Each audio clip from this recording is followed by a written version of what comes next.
Hello, and welcome to Let's Talk MedTech, the premier podcast for the medical device and diagnostic industry.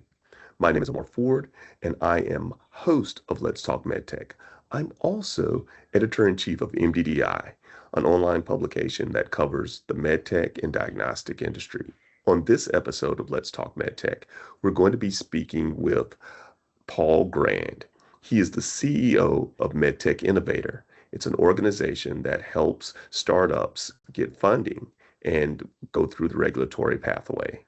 So, this is an incredible episode. I know I always say that it's an incredible one, but if you're a startup, if you're an entrepreneur, and you have questions about funding, the do's and don'ts of running a startup, if you're asking yourself some of these questions, this is the episode for you. Paul and I talk a lot about what do you do when you're trying to get funding? How do you navigate the regulatory pathway? We also discuss how startups have changed in the last 4 or 5 years. I remember I interviewed Paul a few years back, in fact, in 2021 on this show, and we talked a little bit about what startups needed to do. Well, things have changed now. We're in 2025. So we're going to be discussing that. We're also discussing some of the trends, some of the technologies that he's saying that are really, really breaking through.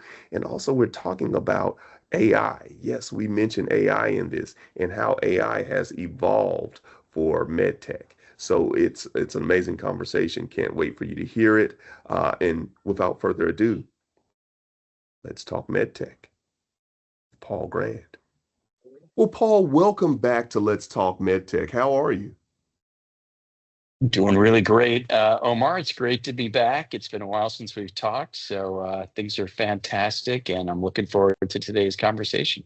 Yeah, I think it was 2021. That was the last time we talked. That was like a lifetime ago. 20, Um, it was like right after COVID, the world is completely different today, right? yeah, my hair is a little bit grayer. I'm wearing glasses now, so yeah, it was a huge change. But um, Paul, very briefly before we jump into the nuts and bolts of our discussion, I want to talk a little bit about MedTech Innovator, and can you give us some background on it? Sure. Well, for those of you who don't know, MedTech Innovator is an accelerator, but we're not like your typical university or kind of regional accelerator. We're a global accelerator. We're the world's largest healthcare accelerator at this point.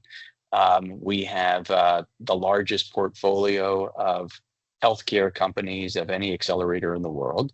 And I'd also say that we're the most impactful accelerator in healthcare. And what I mean by that is that our portfolio companies have brought more products to market and have been more successful at raising capital than any other accelerator in the healthcare space. We've got over 400 products on the market now and FDA approved in our portfolio. And the lion's share of our portfolio is medtech and health tech, and some life science tools technologies like the enabling tech for biotech. So we basically do everything except for drugs and biologics and healthcare. Awesome.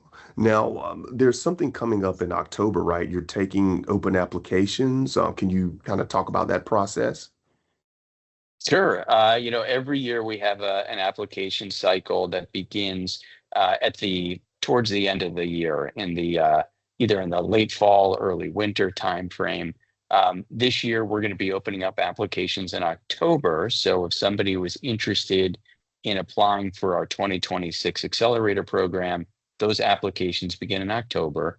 And I tell people all the time, regardless of your stage, regardless of your thought as to whether or not you fit in an accelerator or you don't, it's worth applying to MedTech Innovator for a number of reasons. Number one, our application is very much like the process that you would go through with an investor. The kinds of questions they're going to ask you are the kinds of things we're going to ask. And a lot of companies find in filling out our application that there's things they can't answer. And so it's a great discipline just to go through the process of filling in your profile and completing an application to MedTech Innovator. And then the second reason is that every single application is read by at least 3 experts in the field, usually an investor, a healthcare provider, and a healthcare manufacturer, so one of the large strategics, and at least 3, and sometimes as many as 20, review each application in the initial phase, and we give feedback to everybody. So it's a great reason to apply. And as I said, that begins in October, right after the AdvaMed annual meeting. Oh, interesting. I want to go back. I know the last time we talked was in 2021, but I want to go back to that year for a second. And I want to look at where startups were back then as opposed to where they are today. Do they have the same challenges now that they had about 4 or 5 years ago? Or what are you seeing with startups today? What issues or headwinds are they facing? So I would say it's interesting, Omar. A lot of the same challenges remain. Like starting a med tech company, running a med tech company in the early stages is really similar today as to how it was 5 years ago. But there are some things that are definitely different today. I think the general things that are the same is that you know uh, the reason we exist as an accelerator is that startups often get investment from people at the early stages who don't know a lot about bringing medical products to market. Mm, They don't understand regulatory reimbursement and all the things that go into actually succeeding in bringing these products to patients. They might be seed investors like angel investors or family offices or perhaps like a government, a local ecosystem funding source, but they don't really know a lot about bringing these products to market. And they often give companies unintentionally, they give them bad advice. And what we do at MedTech Innovator a lot of the time is correct bad advice that companies have been given. We find them the right experts to be talking to and not just people who are down the street. So a lot of the ecosystem support challenges remain. Uh, but I think the biggest change that I would say is facing the sector is reimbursement, payment. yeah. 5 years ago, it was not as much of a focus for startups to be thinking about who was going to be paying for their product, how they were going to pay for it, reimbursement, and all those things were they were there, but they weren't as critical. Now, startups have to be thinking about it from the design phase, from the whiteboard. They should be thinking about payment, and that was not the case 5 years ago. So I think that's the biggest change. You bring up some great points, reimbursement. Um, I don't know if you recall or if you were following this very closely, but um, prescription digital therapeutics, the PDTs, those companies didn't really focus on reimbursement that much. They had struggles getting reimbursement, and a lot of them that were well funded through special purpose acquisition corporation mergers. Some of them went under, some of them went through bankruptcy. They had to sell their assets. And the primary culprit wasn't because they didn't have technology that wasn't sound or good. It was they didn't have reimbursement. They didn't have anyone to pay for it. That was one of the main things. And I think we even had this conversation maybe 4 years ago. I'll have to go back and look, but you see so many tech companies, so many people from the tech side coming into med tech, and they think, okay, I just got to get FDA approval, I'll get funding and FDA approval or clearance, but they don't think about reimbursement. That's like one of the holy trinities of getting your product to market: reimbursement, um, funding, and then also, regulatory approval. So yeah. Absolutely. And, it's funny, I like that you call it the Holy Trinity, by the way. That's a good, I may use that in the future. I really like that approach. If you think about, you mentioned, right, like the PDTs and just in general, I think people didn't think enough about the business model. They thought about delivering a solution that people need, about solving a pain point, an unmet need, whether it's an unmet clinical need or an infrastructure need, whatever it might be. They thought about solving that. They thought hard about, maybe fitting into workflows and other things, but they didn't think enough about payment. And they had this approach of, well, if we deliver value, people will pay for it. We'll figure that out later. And unfortunately, as you said, some very well-funded, even public companies, have discovered that you cannot figure that out later. That is not a good recipe. It might work in the tech sector, by the way, like where you can just raise insane amounts of capital and say, well, we'll raise billions, 10 billion, 20 billion, $40 billion, and then we'll figure it out. But not in the medtech sector where the exit valuations don't get to those levels. So you really have to have that story figured out and figured out early. That's a major change. Okay. And going along those lines, I know raising capital is hard. We talk to CEOs all the time. Um, what are some of the strategies that you all have developed for helping startups secure that financing, secure that funding, or that support? Yep. It's a great question, Omar. We've evolved. So MedTech Innovator has been around for 12 years. We've evolved in our process in how we help startups. The things that we do for them have significantly involved in raising capital, which was more, we helped them before kind of anecdotally. It'd be like, oh, someone needs help, and we help them. Now it's a major part of our infrastructure that we've developed to help companies raise capital. And the other thing that's important to note is that we have companies at every stage, both applying to MedTech Innovator. We have companies that are seed stage companies. We have companies that have raised their Series B already, Mhm. and they have $50 million in the bank, and they're still going through MedTech Innovator because our accelerator is designed to, as I was kind of saying before, fix problems Sure. before they happen. And so we'll take companies at later stages, but we also have a maturing portfolio. We've had 800 or so companies now in our accelerator, and some of those are 10 years old or 12 years old. So we've now developed a very robust infrastructure for raising capital, both software platforms and in-person components, investor showcases, and things. There's a lot of tips I would happily give, although it would probably take way longer than this interview, about raising capital. I think the biggest tip I would give is to think holistically about your fundraising and not just about the next round. And that is what I believe is the biggest problem is people just see what's next and they say, okay, we're going to raise this round and we're going to get to FDA submission or whatever. And they raise the capital to do that. And then they go to raise the next round and the investors go, oh, well, you haven't hit the milestones we need. We need you to have, X amount of revenue, or we need whatever it is. You have to think, several moves. It's like chess down what are the moves that you're going to need to do in the future? And maybe as almost like chess, right? What are the opponents going to do? What's the market going to do? What's the likely next investors want to see? Let's make sure I'm planning for that holistically from the beginning. So that's my biggest piece of advice is don't be so fixed on just kind of what's coming up as your next milestone. Think about all the milestones, what it's really going to take to get there, and be prepared in a funding strategy that allows you to get there. Interesting. Interesting. Okay, that's the strategy. Those are tips. Talk about some of the don'ts. And also, can you share any nightmare stories that you've seen? Huh. Don't.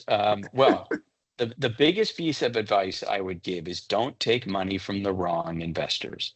Okay. And what do I mean by that? I mean investors who could become a blocker in some way, Hmm. investors who have rights that might prohibit you from raising money from other people in the future, investors who clearly don't buy into that big picture strategy that I was talking about earlier. You need investors who are going to be with you for the long run and who aren't looking to get out right away. And you want to get to that understanding as quickly as possible because, and I'll get to a horror story in a second that's related to this, but if an investor is going to be a problem down the road, like there are some questions you can ask to really get to some of those things. Like, so for example, when do you expect a return of capital? Like, when is it going to be important to you to have a return of capital? And some investors can give you a very clear answer on that and say, oh, it's got to be 3 years. it's got to be 5 years at the latest because our fund expires in 5 years, whatever it is, and we got to be able to get capital back to our investors. And that will tell you a lot about their behavior in the future because they're going to want you to exit. And whether you're exiting for the kind of exit you're hoping for, or whether it's a forced sale, we have companies in our portfolio that were forced to exit by investors who needed a return of capital and said, we're gonna sell this company now. And because of the amount of capital have been raised and because of the preferences they had, they got some of their capital back, either maybe not even all their capital back in some of these cases. And the common shareholders, the employees of the company who've been working for 7 years, get nothing. It all goes back to the investors because the investors need a return. And that alone should hopefully not be the deciding reason that you sell a company, is because it's convenient for the investors to get a return. So understanding that horizon and what the expectations are up front would be things to, don't not ask that question, I guess is my point. Makes you understand that. And another horror story. So I gave you one kind of horror story, right? Where the company gets sold, you've been doing it for 7 years and you make nothing other than your salary, which you were probably underpaid the whole time anyways, as the founding team and employees. So the other horror story would be, make sure that you really understand who you're trusting to lead the round, and that you have backups as best to your ability. Like, don't put all your eggs in one basket. We have companies that had like a family office kind of investor who had deep pockets, and there were other people in the round who were committed but were not the lead. The family office was going to be the lead.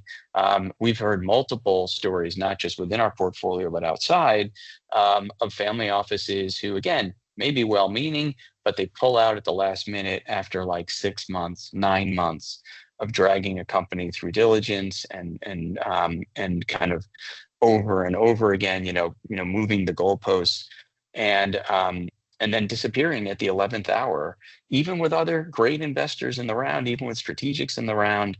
Everyone's kind of been dragged along and carried along and had the term set by this lead, and they disappear and it's over. And companies have to shut down sometimes because there is nobody leading. So, the horror stories are those, either getting your company sold out from under you because it's convenient for the investors and you had no control over that, and making sure you don't put all your eggs in one basket. Sounds good. Interesting. I want to switch topics now and kind of move towards some of the trends that you're seeing in startups right now. What kinds of technologies are really hot right now? I can only imagine digital health and AI, but what are you really seeing that's different from, let's say, our last conversation maybe 4 or 5 years ago?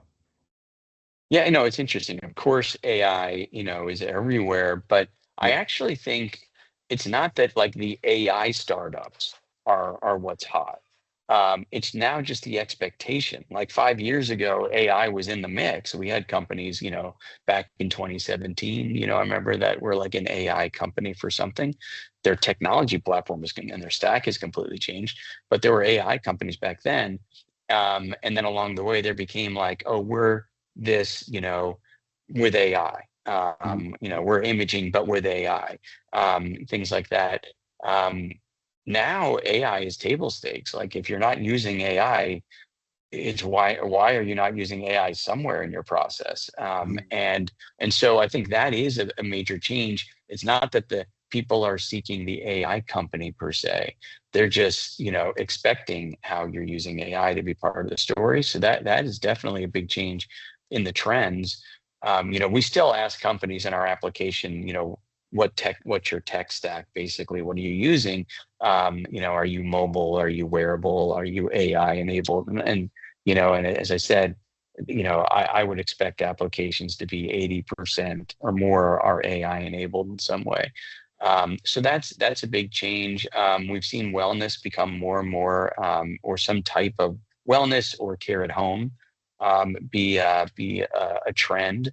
And I think that's going to continue to be a trend, trying to get I think for even when you and I talked 5 years ago, it would have been a trend to have, people trying to be moved to lower acuity settings, get you out of the hospital as soon as possible and get but now there's like procedures being done in the home that you would never could think would be done in the home. It's not just monitoring. It's actually procedures being done in really low acuity settings, uh, and trusting that there's a low acuity type user administering care, whether it's injecting somebody with something or monitoring something, and there's just really powerful stuff you can do at home. So that's been a trend. Um, we've also seen, diagnostics, become much more important, even though they still, as a platform and as a funding opportunity, it's still difficult for diagnostic companies to raise capital in many cases, but they've now become critical as biomarkers for drugs, and even for electrostimulation and other things. Like, you need to have sensing as well as Sure. stimulation or as dosing. So I think we're seeing diagnostics be certainly more important in the mix. Still not paid for in the way they should be paid for. They're Yeah. not, they're not giving the appropriate amount of value, considering how important they are in the care pathway. But that is definitely a trend that we're still seeing. We're seeing continue now. Is that people are very interested in diagnostics. It's just it's hard for them to raise capital. Yeah. Yeah. So we ask this question of all our guests now, but what would you say to someone who, or what advice would you give to someone who would like to be in the medtech industry in any facet, whether it's on the venture capital side, whether it's in an accelerator to help companies get venture capital, or if it's just a young entrepreneur or an entrepreneur in general? We're not going to be ageist, just an entrepreneur in general. What would you tell that Any person? age, yeah, Yeah, any age. yeah, I'll tell you.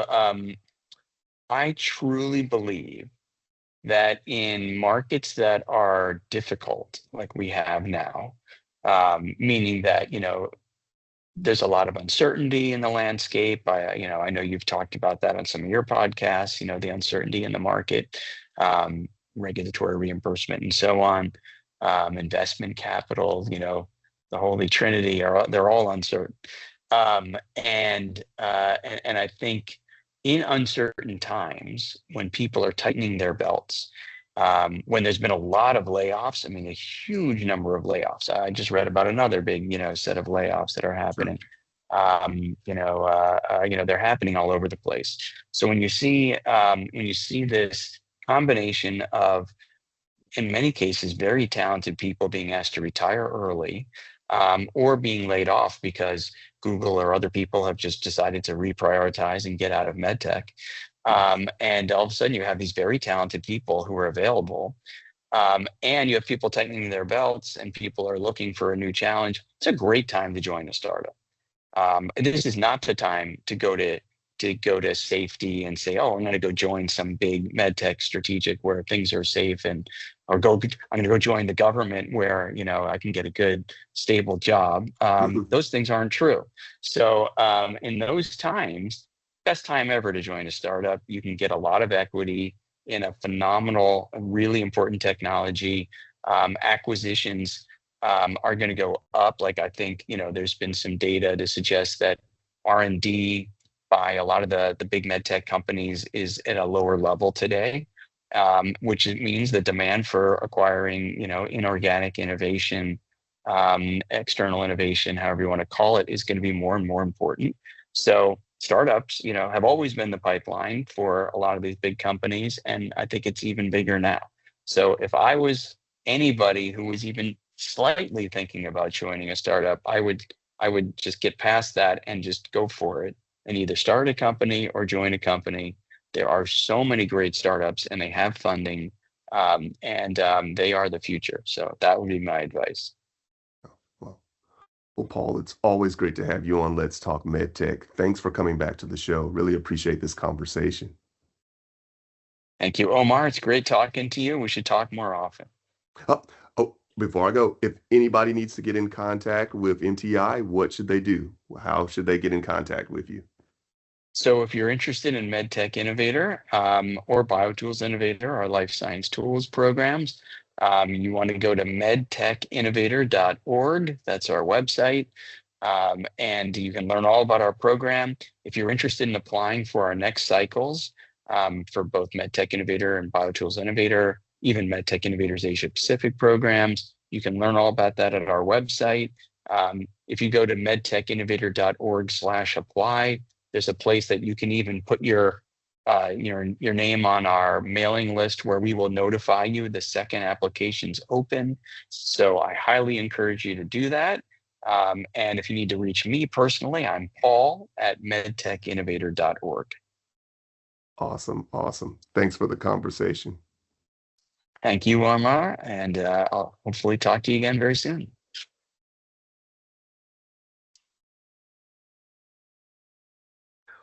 Well, that's a wrap. That's it for this episode of Let's Talk MedTech. Thanks again to our guest, Paul Grand, CEO of MedTech Innovator. If you love this content, you want to see more of Let's Talk MedTech, you want to consume more of it, and you want to just get more information about what's going on in the medical device and diagnostic industry, please be sure to check us out on mddionline.com. That's mddionline.com. And that's a site for all your medtech news and content, just anything you want related to medtech, we've got it. Finally, make sure to rate, review, and subscribe to Let's Talk MedTech on Apple Podcasts or wherever you get your podcast.